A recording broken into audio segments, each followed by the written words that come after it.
اس کے لیے کوئی ڈسکشن نہیں، اس کے لیے کوئی تیاری نہیں. سوچئے. چلے آپ کہتے ہیں یار یہ دعوت اسلامی والے موت پر بہت بات کرتے ہیں، آخرت پر بہت بات کرتے ہیں، بہت ڈراتے ہیں. چلو بھائی ہم اور آپ موت پر بات نہیں کرتے. ہم بات نہیں کریں گے تو کیا مرنے سے بچ جائیں گے؟ ہیں اس حقیقت سے نکل جائیں گے؟ آنکھیں بند کرنے سے مصیبت جاتی نہیں، فیس تو کرنا ہی پڑے گا. تو آج انشاءاللہ مختصر سے وقت میں ہم سب کی زندگی کی سب سے بڑی جو حقیقت ہے نا وہ ہے موت. آج اس پر کچھ بات کرتے ہیں. اللہ کرے کہ آج کا بیان ہم سب کے دلوں سے غفلت کا پردہ ہٹائے اور ہم اپنی موت کی تیاری کرنے کی کوشش میں لگ جائیں. امام محمد غزالی علیہ رحمۃ اللہ الوالی لکھتے ہیں کہ بنی اسرائیل کا ایک بڑا مغرور شخص تھا، بڑا ایروگنٹ تھا، بڑا اس کا کر و فر تھا. ایک بند کمرے میں بیٹھا تھا. اچانک ایک شخص کمرے میں داخل ہوا اور اس مغرور شخص کی طرف لپکا. تو وہ بڑا تکبر والا آدمی تھا، وہ بڑا غصے میں آ گیا اور کہتا کہ تم ہو کون؟ میرے کمرے میں آ کیسے گئے؟ تمہیں آنے کی اجازت کس نے دی؟ تم جانتے نہیں میں کون ہوں؟ جو اندر آنے والا شخص تھا وہ کہتا ہے مجھے اس گھر کے مالک نے اجازت دی ہے، اور میں وہ ہوں جسے کوئی دربان روک نہیں سکتا. میں وہ ہوں جس کو کسی سے اجازت لینے کی ضرورت پڑتی نہیں ہے.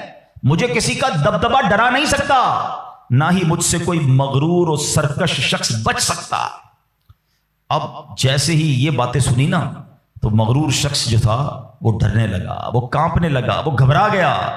وہ کہتا ہے کہ آپ تو ملک الموت معلوم ہوتے ہیں، کیونکہ جس کو کوئی نہیں روک سکتا، جس کو کسی کی اجازت کی ضرورت نہیں ہے، جس کو کسی کا دبدبا کر رو فر ریزسٹ نہیں کر سکتا، وہ ملک الموت کے سوا تو کوئی نہیں. لگتا ہے آپ ملک الموت ہیں؟ تو فرماتے ہاں میں ملک الموت ہوں. اب وہ شخص تو بڑا گناہگار تھا، وہ رونے لگا، چیخنے لگا کہ حضور تھوڑی سی مہلت دے دیں، کچھ نیکیاں کر لوں، توبہ کر لوں، اللہ کو راضی کر لوں، ابھی میری روح قبض نہ کریں. ہائے ہائے. ملک الموت فرماتے تمہاری سانسیں پوری ہو گئی ہیں، اب تمہیں کوئی ٹائم نہیں ملے گا. اگر تم نے، وہ پوچھتا ہے حضور مجھے کہاں لے جایا جائے گا مرنے کے بعد؟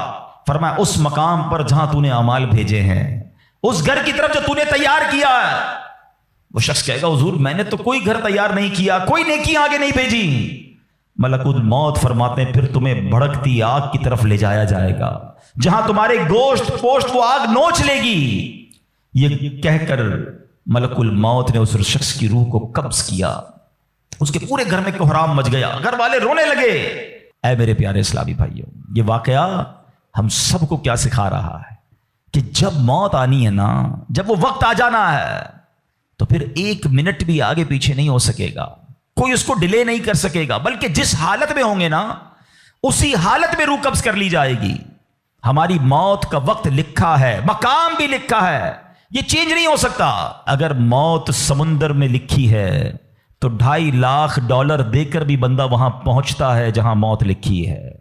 اگر موت کشتی سے ڈوب کر ہونا لکھی ہے تو 22 لاکھ دے کر بھی سینکڑوں لوگ ہمارے وطن سے جاتے ہیں اور ان کی موت یورپ کے سمندر میں جا کر ہو جاتی ہے. اللہ پاک جو بھی ان میں مسلمان ہیں سب کی مغفرت فرما. مگر میں نے اور آپ نے اس سے عبرت کیا لی کہ بندہ وہاں پہنچے گا جہاں اس کی موت لکھی ہوئی ہے. ایک بار حضرت سلیمان علیہ نبینا علیہ الصلوۃ والسلام کی بارگاہ میں ایک شخص بیٹھا تھا. آپ کی بارگاہ میں ملک الموت آئے اور اس شخص کو ذرا گھور کے دیکھنے لگے، واپس چلے گئے.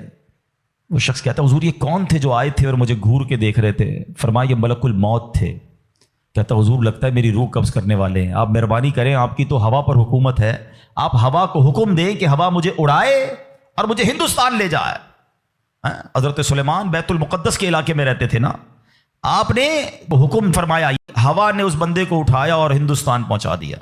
کچھ دنوں کے بعد پھر ملک الموت آیا حضرت سلیمان علیہ السلام کی بارگاہ میں. آپ نے فرمایا تم میرے ساتھی کو کیوں گھور رہے تھے جب آئے تھے؟ تو کہ میں حیران تھا کہ میرے پاس یہ لکھا ہوا تھا اللہ کی طرف سے کہ تھوڑی دیر بعد مجھے اس کی روح ہند میں قبض کرنی ہے، اور وہ آپ کے پاس بیٹھا ہوا تھا. اللہ اکبر. حضرت سلیمان نے کہا میں نے تو حکم دیا اور ہوا نے اسے ہند پہنچایا، اور جب وہ ہند پہنچا تو پرٹیکولر ٹائم پر اسی مقام پر اس کی روح کو قبض کر لیا گیا. ہائے ہائے ہائے، یہ ہے میری اور آپ کی حقیقت. دوڑتے رہتے ہیں، بھاگتے رہتے ہیں، پلاننگ ہے کہ ختم نہیں ہو رہی، فکریں ہیں کہ ختم نہیں ہو رہی، ہر وقت بیٹھے ہیں اگلا پلان کیا ہے، 5 سال کا، 10 سال کا. ایک دکان ہے تو 2 دکانیں، ایک گھر ہے تو 2 گھر، بڑا گھر، ہوادار گھر ہے، نوکری ہے تو کاروبار کرنا ہے، ملک سے باہر جا کر جناب پیسے کمانے، یہی سوچ ہے بس. اس پورے شیڈول میں موت کہاں ہے؟ اس پوری تیاری میں موت کہاں ہے؟ ایک دن ہوگا کہ اچانک اچک لیے جائیں گے. سیٹھ جی کو فکر تھی ایک ایک کے 10 کیجئے، موت آ پہنچی کہ حضرت جان واپس کیجئے. اور آپ کو پتا ہے جس عالم میں میں اور آپ ہوں گے، بڑی میں اہم بات کرنے جا رہا ہوں. یہ آپ نے دیکھا نا کہ حضرت سلیمان نے حکم فرمایا تو ہند پہنچا، کوئی کشتی میں تھا اس کی موت وہاں تھی، کوئی سمندر پانی کے اندر ہزاروں فیٹ نیچے جانا تو اس کی موت وہاں لکھی تھی. اس کا مطلب تو یہ ہوا کہ میں کہیں بھی کسی بھی مقام پر مر سکتا ہوں، میری موت پتہ نہیں کہاں لکھی ہے.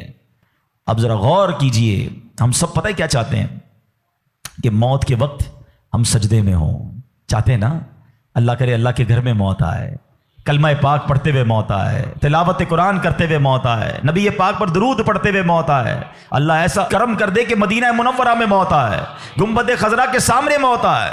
یہی تصورات ہے نا، ایک مسلمان چاہتا یہی ہے کہ یار موت آئے تو کسی اچھے عالم میں ہو، کسی بڑی خوبصورت باوضو نیکی کرتے کرتے دنیا سے جاؤں. تمنا تو سب کی یہ ہے. اچھا مجھے ایک بات کا جواب دیں، یہ کیسے ممکن ہے کہ کوئی بندہ صبح سے شام تک نماز نہ پڑھے اور کہے موت سجدے میں آئے، صبح سے شام تک مسجد میں نہ آئے اور تمنا یہ کر رہا ہے کہ مسجد میں موت آئے، باوضو رہتا ہی نہیں ہے تو کیسے امید رکھ رہا ہے کہ باوضو موت آئے، قرآن کھول کر پڑھتا ہی نہیں ہے تو کیسے امید کر رہا ہے کہ تلاوت کرتے کرتے موت آئے. جو صبح و شام گالیاں دیکھتا ہے کیا اس کو ڈر نہیں لگتا کہ گالی دیتے دیتے موت آ سکتی ہے؟ جو شراب پیتا ہے اس کو ڈر نہیں لگتا کہ شراب کے نشے میں موت آ سکتی ہے؟ جو بدکاری کرتا ہے اس کو ڈر نہیں لگتا کہ بے حیائی اور بدکاری کرتے ہوئے موت آ سکتی ہے؟ جو تاش کھیلتا ہے، جوا کھیلتا ہے، اس کو ڈر نہیں لگتا کہ مرتے اسی وقت میں تاش کھیل رہا ہوں اور مجھے موت آ گئی، تو میں نشہ کر رہا ہوں مجھے موت آ گئی، میں بے حیا اور بدکاری کہ بری بری باتیں ٹیلی فون پر ساری ساری رات کر رہا ہوں اس وقت موت آ گئی. ملک الموت کو منع نہیں کر سکو گے کہ میں غلط کام کر رہا ہوں، ٹائم دے میں توبہ کر لوں. نہیں، جو سجدے میں ہوگا وہ سجدے میں اٹھایا جائے گا، جو درود پڑھتے پڑھتے جائے گا وہ درود پڑھتے پڑھتے اٹھایا جائے گا. سوچے وہ جو شراب میں جائے گا، نشے میں جائے گا، ادھر کیسے اٹھایا جائے گا؟ اب اس کا آسان حل پتہ ہے کیا ہے؟ کہ بندہ زندگی ایسے گزارے کہ جس حال میں مرنا نہیں چاہتا نا وہ کام چھوڑ دے. عقل بندی یہ ہے کہ اپنے دن کا شیڈیول ایسا بنائے کہ میں وہ کام ہی نہ کروں جس میں مرنا نہیں چاہتا، ورنہ میں روک نہیں سکوں گا موت کو. آپ چاہتے ہیں اچھی موت ہو؟ میں بتاتا ہوں کس کی اچھی موت آ سکتی ہے. جو ماشاءاللہ 5 ٹائم پابندی سے نماز پڑھتا ہے، جو روزانہ تلاوت قرآن کرتا ہے، جو بار بار تسبیح نکال کر تسبیح بھی پڑھتا ہے، درود بھی پڑھتا ہے، جو دکان پر بھی جاتا ہے تو نماز کا ٹائم ہو تو نماز کے لیے کھڑا ہو جاتا ہے، جو حلال روزی کماتا ہے، جو گناہوں سے اپنے آپ کو بچاتا ہے. ارے اس کی تو 24 گھنٹے میں کبھی بھی موت آنی ہے. سبحان اللہ، وہ رات کو سوتا ہے تو باوضو سوتا ہے، اس نیت سے سوتا ہے کہ فجر میں اٹھنا ہے. رات کو بھی جائے گا تو انشاءاللہ شہید کا مرتبہ پائے گا. دن میں کسی وقت موت آئے گی تو کوئی اچھا ہی کام کر رہا ہوگا نا. اب آپ سوچ لیں کس عالم میں مرنا ہے. اچھا ایک اور دل پر چوٹ کرنے والا جملہ سن لو. کون کون چاہتا ہے مرتے وقت زبان پر کلمہ طیبہ جاری ہو؟ ہائے ہائے، فضیلت پتہ ہے کیسی ہے؟ حدیث پاک میں آتا ہے جس کی زبان پر، حدیث کا مضمون ہے، آخری کلمہ لا الہ الا اللہ ہوگا، دخل الجنہ، وہ جنت میں داخل ہو جائے گا. ہم ہر مسلمان چاہتا ہے. ٹھیک ہے، آپ سب نے ہاتھ اٹھایا کہ آپ سب چاہتے ہیں مرتے وقت کلمہ پاک زبان پر ہو. اب ہاتھ نہیں اٹھانا، آپ سے پوچھ رہا ہوں، اپنے آپ سے پوچھ رہا ہوں، آج پورے دن میں کتنی بار کلمہ پڑھا ہے؟ اس پورے ہفتے میں کتنی بار کلمہ پڑھا ہے؟ عجب کہانی ہے ہماری، یقین کریں عجب کہانی ہے. مرتے وقت سب کو کلمہ چاہیے، زندگی میں کلمہ پڑھنے کا ٹائم نہیں ہے. اللہ اکبر. سکرات کو جانتے ہو کیسا ہوگا؟ زبانیں سخت ہو جائیں گی، بندہ اتنی تکلیف میں ہوگا کہ کوئی لفظ ہی نہیں نکلتا منہ سے. ہمارا تو بخار میں لفظ نہیں نکلتا، سکرات کی کیا بات کروں میں. جس وقت زبانیں بھاری ہوں گی کلمہ کیسے ادا ہوگا جب تم نے زبان کو عادی نہیں بنایا. ہاں، ایک بزرگ کا بڑا پیارا کال میں نے سنا تھا، وہ فرماتے ہیں اپنی زبان کو کلمے کا عادی بناؤ، جس وقت سکرات کا عالم ہوگا زبان بھاری ہوگی اس وقت بھی کلمہ جاری ہو جائے گا. مبارک ہونے جو روز کلمہ پاک کم از کم ایک تسبیح تو پڑھ لیا کرے یار. 100 بار کلمہ پڑھنے میں دیری کتنی لگتی ہے؟ کلمہ پاک اچھا افضل الذکر، حدیث پاک میں کہا گیا سب سے بہترین ذکر جو ہے وہ لا الہ الا اللہ ہے. کتنا کرتے ہیں ہم؟ سوچے نا، ہم اب اپنے آپ کو کتنا دور رکھے ہوئے ہیں اپنی موت کی تیاری سے، اپنی آخرت کی تیاری سے، اپنی قبر کو روشن کرنے کی تیاری سے. نہ کریں میرے پیارے اسلامی بھائیوں ایسا. صرف دنیا نہیں ہے، ہم اس دنیا میں آئے ہیں نا. قرآن کہتا ہے، سورہ ملک پڑھتے رہتے ہو نا، قرآن میں رب کیا فرماتا ہے؟ الذی خلق الموت والحیات لیبلوکم ایکم احسن عملا. اللہ اکبر. اس میں کیا فرمایا رب نے؟ جس نے موت اور زندگی پیدا کی کہ تمہاری جانچ ہو کہ تم میں کس کا کام زیادہ اچھا ہے. میں اور آپ جو آئے نا دنیا میں، واٹ از دا ریزن؟ موت اور زندگی کو پیدا کرنے کا مقصد یہ ہے کہ چیک کیا جائے کون اچھے کام کر کے آتا ہے. یعنی آسان لفظوں میں ہم سب کو امتحان کے لیے بھیجا گیا ہے. ہم اس دنیا میں آئے ہیں، ہمارا ٹیسٹ ہو رہا ہے. آپ کہیں یار اتنا بڑا ٹیسٹ؟ ہاں، یہ 50 60 70 سال کا ٹیسٹ ہے. اور اس کے بعد جو اچھے اعمال لے کر جائے گا، 3-4 گھنٹے کے امتحان کے بعد ایک کلاس آگے بڑھتے ہو نا، ایک آپ کا درجہ آگے بڑھتا ہے. تھوڑا ٹیسٹ بڑا ہے مگر انعام ایسا ہے کہ جنت میں داخل ہو گئے تو پھر کبھی نکالے نہیں جائیں گے. ہاں، قرآن کہتا ہے ہم فیہا خالدون، ہمیشہ ہمیشہ جنت میں رہیں گے. اگر جنت میں جانا ہے تو یہ ٹیسٹ پاس کرنا ہے.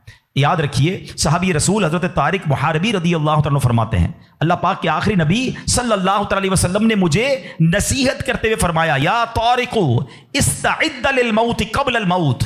اے طارق، مرنے سے پہلے موت کی تیاری کر لو. ہاں، یہ نبی پاک نے فرمایا. اچھا، میں ایک سوال کرنا چاہتا ہوں. اگر میں آج آپ سے ایک سوال کروں کہ ہم میں سے کسی کو پتہ چل جائے کہ کل کا دن آپ کی زندگی کا آخری دن ہے اور کل رات آپ دنیا سے چلے جائیں گے، ایک دن ہے آپ کے پاس، ایک مسلمان اس ایک دن کو کیسے گزارے گا؟ سچ بتائیے. کیا وہ کل دکان پہ جا کے کاروبار کرے گا؟ کیا وہ کل جا کے پیسے ڈبل کرنے کی کوشش کرے گا؟ کیا وہ کل جا کے فرنیچر مارکیٹ میں فرنیچر بنوائے گا؟ یا کل جا کے معاذ اللہ دوستوں کے ساتھ فلم دیکھنے گا، چاہے گا چلو یار آخری دن ہے ذرا موج مزے کر لوں؟ یہ کیا کرے گا؟ اگر عقل مند مسلمان ہوا تو ایک دن ہے تو مسجد میں گزارے گا، تلاوت میں گزارے گا، توبہ میں گزارے گا، ذکر و اذکار میں گزارے گا، اللہ پاک سے معافی میں گزارے گا، کیونکہ آخری دن ہے. یہی کرو گے نا؟ اگر پتہ چل جائے. مجھے بتاؤ کہ ہمیں پتہ ہے ہمارا آخری دن ہے کہ نہیں ہے؟ ہمیں تو کل کی بات چھوڑے آج رات کا نہیں پتہ ہے. تو پھر کیوں تیاری نہیں کر رہے؟ پتہ چل جائے تو تیاری کریں گے. میں تو پہلے ہی بتا رہا ہوں آپ کو. آپ میں سے کتنے لوگ بیٹھے جن کو پتہ ہے کل صبح تک زندہ رہیں گے؟ مجھے بھی نہیں پتا، آپ کو بھی نہیں پتا. جب پتہ ہی نہیں ہے تو پھر کیوں تیاری نہیں کر رہے؟ پھر کیوں توبہ نہیں کر رہے؟ پھر کیوں حرام کی طرف ہم جاتے ہیں؟ خدا را یاد رکھیے میرے پیارے اسلامی بھائیوں، قبر میں جا کر اتنا پچھتاوا ہوگا گناہگار کو. بلکہ روایتوں میں آتا ہے، پیارے آقا علیہ الصلوۃ والسلام نے فرمایا جس کا مضمون ہے مرنے کے بعد نیک بھی پچھتائے گا، گناہگار بھی پچھتائے گا. عرض کی حضور گناہگار پچھتائے گا، یہ تو سمجھ آتا ہے، نیک کیوں پچھتائے گا؟ فرمایا گناہگار تو گناہ کی وجہ سے پچھتائے گا. حدیث کا خلاصہ ہے. فرمایا نیک اس لیے پچھتائے گا جب وہ آخرت میں نیکیوں کا اجر دیکھے گا نا تو وہ کہے گا کاش میں اور نیکیاں کر لیتا. وہ جو فضول ٹائم ضائع کیا تھا اس میں اور اللہ کا ذکر کرتا، اور نوافل پڑھتا، اور عبادت کرتا. تو یقین جانیے میرے پیارے اسلامی بھائیوں، یہ زندگی، یہ جو ہماری سانسیں چل رہی ہیں نا، ابھی چانس ہے ہمارے پاس. جتنی نیکیاں کرنی ہے کر لیں. جس دن سانس بند ہوئی نا اس دن عمل نہیں ہوگا، اس دن جزا ملے گی. آج دار العمل ہے. Today is the time of action and tomorrow is the time of accountability. اس دن صرف جزا ہوگی، یا تو آپ کو اللہ نہ کرے گناہوں کی وجہ سے کسی کو سزا ملے گی یا نیکیوں کا اجر ملے گا. آج وقت ہے نیکیاں کرنے کا. قبر میں اتارے جانے کے بعد کوئی چانس نہیں ہوگا. اچھا، آپ کو پتا ہے جب قبر میں بندہ جاتا ہے، کسی کا بھی انتقال ہوتا ہے، تو گھر والے کیا کہتے ہیں، خاندان والے کیا کہتے ہیں؟ میت نے پیچھے کیا چھوڑا ہے؟ آپ کو پتا ہے فرشتے کیا کہتے ہیں؟ میت نے آگے کیا بھیجا ہے. اصل یہ بات سمجھ لیجئے گا، ہم نے آگے کیا بھیجا ہے. خوش نصیب ہیں وہ لوگ جو آگے بھیج کر تیاری کر رہے ہیں. وہ ایک واقعہ کئی بار بیانات میں آپ نے سنا ہوگا کہ ایک بادشاہ تھا اور اس نے اپنی سلطنت میں ایک بڑا عجیب سا مقابلہ کروایا. بادشاہ آدمی تھا، جو اس کے دماغ میں اس نے کہا ذرا چیک کرو میری سلطنت میں سب سے بڑا بے وقوف کون ہے. سارے بے وقوفوں کو جمع کیا گیا، بے وقوفوں کا ٹیسٹ لیا گیا. وزیروں نے ایک بندے کو سلیکٹ کیا، کہ بادشاہ سلامت یہ بندہ سب سے بڑا بے وقوف، سب سے بڑا بے وقوف کا چیک کر لیا، کا چیک کر لیا. بادشاہ سلامت نے اپنی سونے کی ہیرے کی مالا اتاری اور اس کو پہنائی، کا تمہارا یہ انعام. وہ بے وقوف گھر چلا گیا خوشی خوشی. تھوڑے دنوں بعد اس بے وقوف کو پتا چلا کہ بادشاہ سلامت بہت بیمار ہے. تو جو بے وقوف آدمی تھا وہ کہتا ہے اچھا بادشاہ بیمار ہے، چلو چلتے ہیں بادشاہ سے مل کے آتے ہیں. بادشاہ سلامت کے پاس گیا، واقعی بہت بیمار تھا. کہا بادشاہ سلامت خیر تو ہے، کیا ہو گیا آپ کو؟ بادشاہ کہتا ہے بس اب تو لگتا ہے زندگی اینڈ پر ہے، اب کہیں اور دوسری دنیا میں جانے کا وقت آ گیا. تھا تو بے وقوف نا. کہتا ہے آپ کہیں اور جا رہے ہیں؟ کہاں میں یہ دنیا چھوڑ کر دوسری دنیا میں جا رہا ہوں. تو کہا اب میں دیکھ رہا ہوں آپ کا بہت بڑا گھر ہے, زبردست بیڈ رومز ہیں, آپ جدھر جا رہے ہیں ادھر گھر بنا لیا؟ تو بادشاہ کہتا ہے ادھر تو میں نے کوئی جھوپڑی بھی نہیں بنائی ہے. اچھا بادشاہ سلامت, آپ کے پاس تو کتنا سونا کتنے ہیرے آپ نے مجھے بھی تحفہ دیا, ادھر پیسے بھجوا دیے جہاں آپ جا رہے ہیں. تو کہتا ہے میرے پاس تو وہاں پھوٹی کوڑی بھی نہیں ہے. کہ بادشاہ سلامت میں دیکھ رہا ہوں آپ کے خاندان, آپ کے گھر کے باہر خادم, خادمائیں, کنیزیں, غلام, بہت سارا اسٹاف ہے آپ کا, جدھر جا رہے ادھر خادم بھجوایا آپ نے؟ بادشاہ کہتا ہے ادھر میرا کوئی خادم نہیں بھجوایا میں نے. وہ بیوقوف پتہ کیا کرتا ہے, اپنی مالا اتارتا ہے اور بادشاہ کے گلے میں ڈالتا ہے.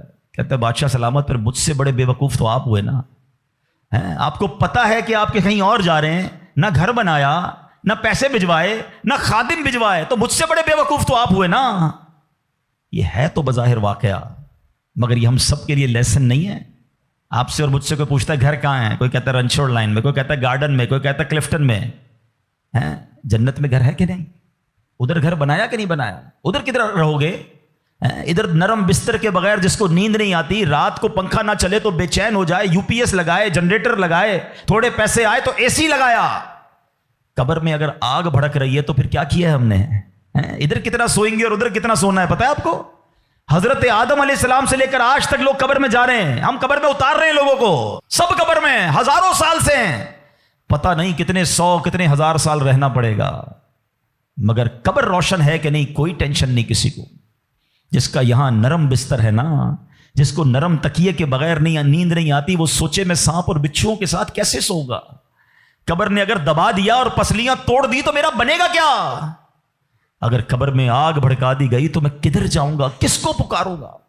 واللہ قبر کی تیاری کرنی ہے, خدا کی قسم مارے جائیں گے اگر اللہ ناراض ہوا.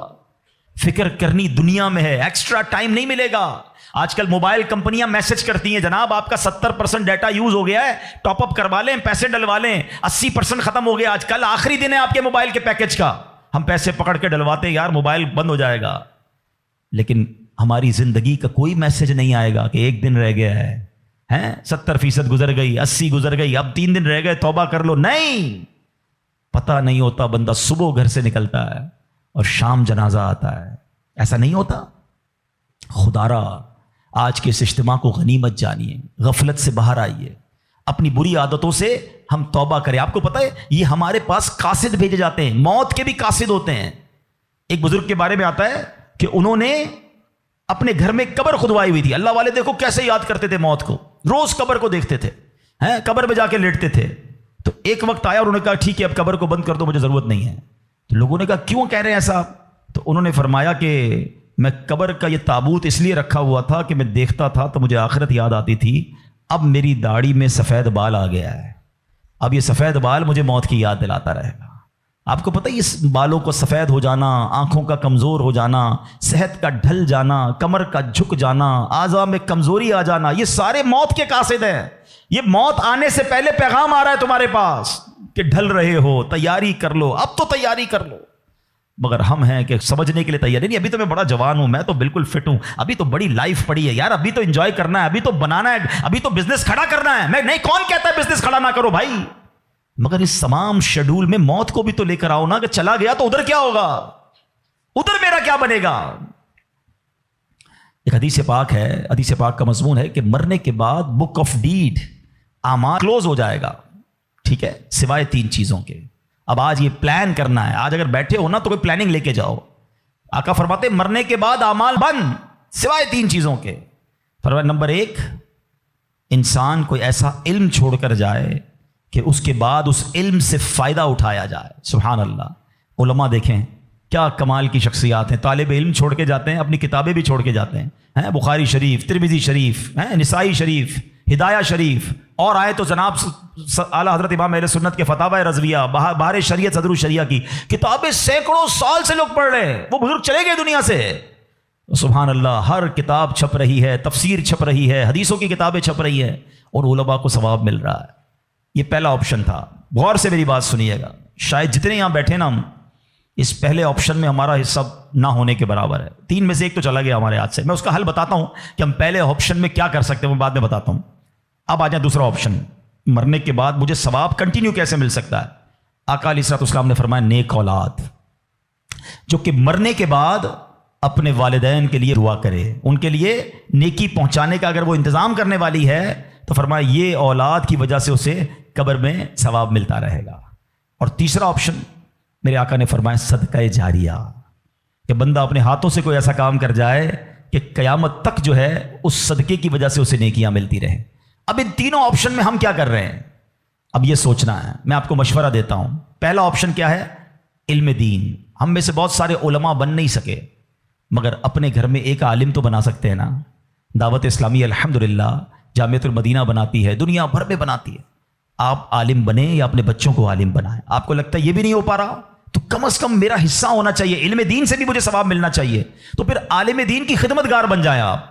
اس طرح کے مدارس جامعات جو دعوت اسلامی بنا رہی ہے، بنانے میں یا اس کو چلانے میں اپنا حصہ ملائیں، تاکہ یہ جو دین کا کام کریں گے مجھے وہاں سے بھی مرنے کے بعد ثواب ملتا رہے۔ پہلا آپشن۔ دوسرا، نیک اولاد۔ یہ آج کے دور میں ہے بڑا مشکل، لیکن اپنی اولاد کو ہمیں نیک بنانا ہے، کیونکہ یہ مرنے کے بعد میرے لیے یہی انشاءاللہ دعاؤں کا ذریعہ بنے گی، صدقہ جاریہ کا باعث بنے گی۔ تو دعوت اسلامی کے مدارس المدینہ ہیں، جامعۃ المدینہ ہیں، اس میں اپنے بچوں کو داخل کروائیں کہ بچہ حافظ بن گیا، عالم بن گیا تو انشاءاللہ مرنے کی بچیاں اپنے گھر کی اسلامی بہنوں کو عالمہ بنائیں، تو انشاءاللہ یہ ہمارے لیے صدقہ جاریہ کا باعث بن جائے گا۔ اور تیسرا میں سمجھتا ہوں سب سے زیادہ آسان ہے کہ وہ میں اپنے ہاتھ سے ہی کر سکتا ہوں، اپنے ہی مال سے کر سکتا ہوں نا، اور وہ ہے صدقہ جاریہ۔ مشورہ دیتا ہوں، اللہ نے نوازا ہے نا تو کم از کم ایک مسجد زندگی میں بنا لیں۔ میرے نبی علیہ الصلوۃ والسلام کے سچے وعدے ہیں، جو اللہ کے لیے مسجد بناتا ہے اللہ اس کے لیے جنت میں گھر بناتا ہے۔ ہاں، یہ وہ صدقہ جاریہ ہے، بندہ چلا جائے دنیا سے ثواب ملتا رہے گا۔ اچھا، اگر پوری مسجد نہیں بنا سکتے، مسجد میں حصہ ملا دیں۔ دعوت اسلامی تو پوری دنیا میں بنا رہی ہے نا، تو یہ تینوں آپشن جو مرنے کے بعد کام آنے والے ہیں۔ اچھا، صرف مسجد نہیں، یتیم خانہ دعوت اسلامی بنا رہی ہے، شجر کاری پورے پاکستان میں کر رہے ہیں، کتنے نیکی کے کام دعوت اسلامی کر رہی ہے، صدقہ جاریہ وہ کر جائیں تو انشاءاللہ مرنے کے بعد وہ ہمیں قبر میں ملتا رہے گا۔ تو بہرحال اللہ کرے کہ آج کے اس اجتماع میں میں اور آپ یہ سوچنے میں کامیاب ہو جائیں کہ مجھے مرنا ہے، اور مرنے کے بعد مجھے قبر میں پھنسنا نہیں ہے، میں کچھ ایسا کر کے جاؤں کہ قبر میں بھی خوشحال رہوں، ادھر بھی نبی پاک کے جلوے ہوں، ادھر بھی میری قبر جنت کا باغ بن جائے۔ تو اللہ کرے کہ ہم سب اس سوچ کے حامل بن جائیں کہ مجھے مرنا ہے اور پتہ نہیں کب مرنا ہے، تو جب بھی مرنا ہے انشاءاللہ کلمے کے ساتھ مرنا ہے، انشاءاللہ نیک اعمال کرتے کرتے مرنا ہے، اور انشاءاللہ ایمان سلامت لے کر جانا ہے۔ تو اس کے لیے زندگی اچھی گزارنی ہوگی۔ اگر میرا کوئی بھائی بے نمازی یہاں بیٹھا ہے، اگر میرا بھائی کوئی بری عادتوں میں گرفتار بیٹھا ہے، تو میری گزارش ہے کہ آج پکی سچی نیت کر لیں۔ دیکھیں یہ دنیا کے معاملات تو چلتے ہی رہیں گے، نماز قضا نہیں ہونی چاہیے۔ پکی سچی نیت کریں کہ آج کے بعد ہماری کوئی نماز قضا نہیں ہوگی، آج کے بعد حرام روزی کے قریب بھی نہیں جائیں گے، شراب اور نشے سے ہمیشہ دور رہیں گے، اور اپنی موت کی تیاری کرنے کی کوشش کریں گے۔ ہاں، دعوت اسلامی والوں سے وابستہ رہیے، الحمدللہ کمال کا ماحول ہے، بار بار آخرت یاد دلاتا ہے، بار بار موت یاد دلاتا ہے، تاکہ ہمیں یاد رہے، ہم بھول نہ جائیں اور اس کی تیاری میں مصروف رہیں۔ اللہ پاک ہم سب کو اپنی آخرت کی فکر کرنے اور صدقہ جاریہ والے کام کرنے کی توفیق عطا فرمائے، آمین بجاہ النبی الامین صلی اللہ تعالی علیہ وسلم۔ الحمدللہ رب العالمین والصلاة والسلام علی سید الانبیاء والمرسلین والصلاة والسلام علی خاتم النبیین یا ارحم الراحمین یا ارحم الراحمین یا ارحم الراحمین یا ربنا یا ربنا یا ربنا یا ربنا یا ربنا یا اللہ یا رحمان یا رحیم۔ ہمارے صغیرہ کبیرہ گناہوں کو معاف فرما، ہمارے ماں باپ کی، نبی پاک علیہ الصلوۃ والسلام کی ساری امت کی بخشش فرما۔